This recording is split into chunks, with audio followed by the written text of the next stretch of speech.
Okay kids, today we are going to see section 2 in unit 2 prose. Okay, let's have look on that.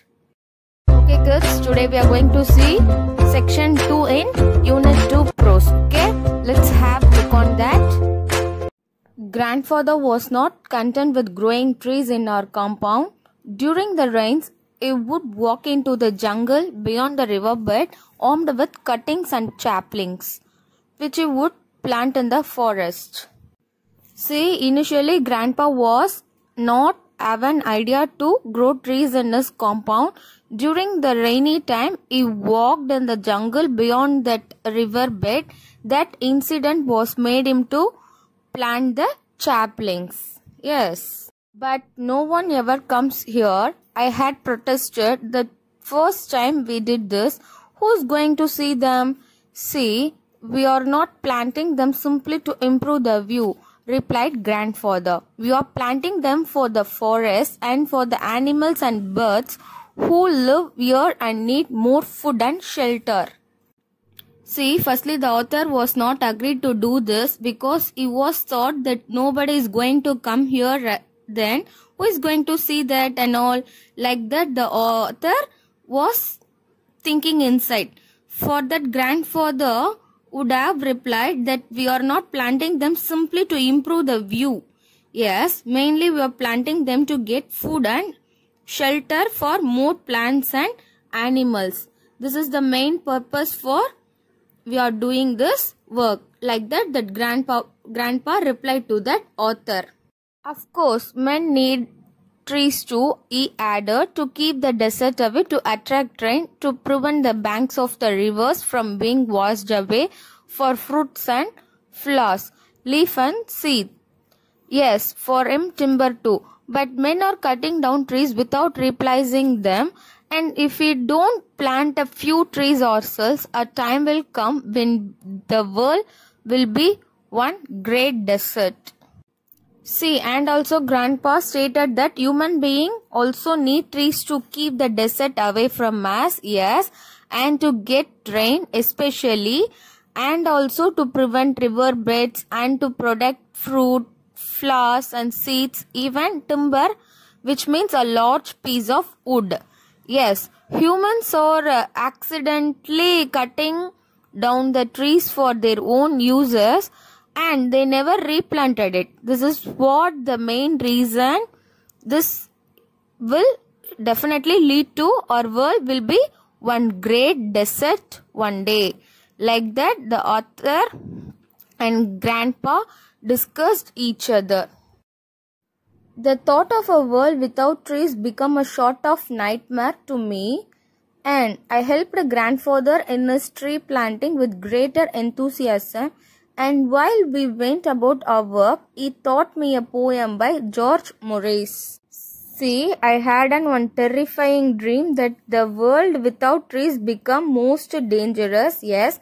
So I was helped out Grandfather to planting trees with greater enthusiasm. And while planting, Grandpa would have taught me a poem by George Morris. Let's see the poem. Woodman spared the tree, touched not a single bough. In youth it sheltered me, and I will protect it now. This is what the poem by George Morris, which means, yes, please stop cutting the tree. Even you should not touch its branch too. Yes, it will protect me when I was getting an older, and now it's my duty to protect it. This beautiful poem by George Morris. While planting, these poems were discussed between Grandfather and the author. Yes.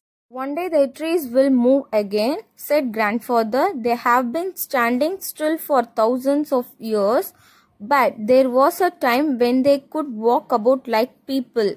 Then along came an interfering busybody who cast a spell over them, rooting them to one place.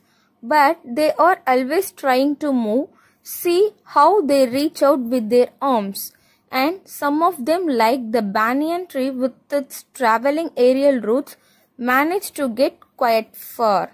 See, trees have been standing for thousands of years, but there was a time when they could walk about like people one day. Yes, the tree will move again, told grandfather. Trees would have firmly fixed that one place, and the author tells us about the trees are trying to make a move. Definitely one day it will move. Let us see that how the aerial roots are traveling and manage to quite far. This is what the trees are thinking inside. Like that, the grandfather and authors were discussing about the trees. We found an island, a small rocky island in a dry riverbed. It was one of those riverbeds so common in the foothills, which are completely dry in summer but flooded during the monsoon rains. A small mango tree was growing on the island. If a small tree can grow here, said grandfather, so can others. See, we found a small rocky island in riverbed, and it was one of the common riverbed in the foothills. These riverbeds are completely dry in summer, yes, but flooded during the monsoon rains. This is what the special of these riverbeds. Yes, they have seen small mango tree was growing here, so that grandpa told that small tree can capable to growing here. Then what others can? Yes, other trees also can be able to grow if we planted here. Like that, the grandpa told to that author. As soon as the rain set in, while rivers could still be crossed, we set out with a number of tamarind, laburnum and coral tree saplings and cuttings, and spent the day planting them on the island. See, the grandfather and author get out with a number of tamarind, laburnum and even coral tree saplings and so on. So both they had spent the day planting them on the island. This is what that grandpa and the author have done in this rocky island. Yes, up to this session 2 got over. Okay. Okay kids, this is what all I have for you in today's session. Yes, here I have attached our homework part. Try to do your homework on time. Okay kids, thank you.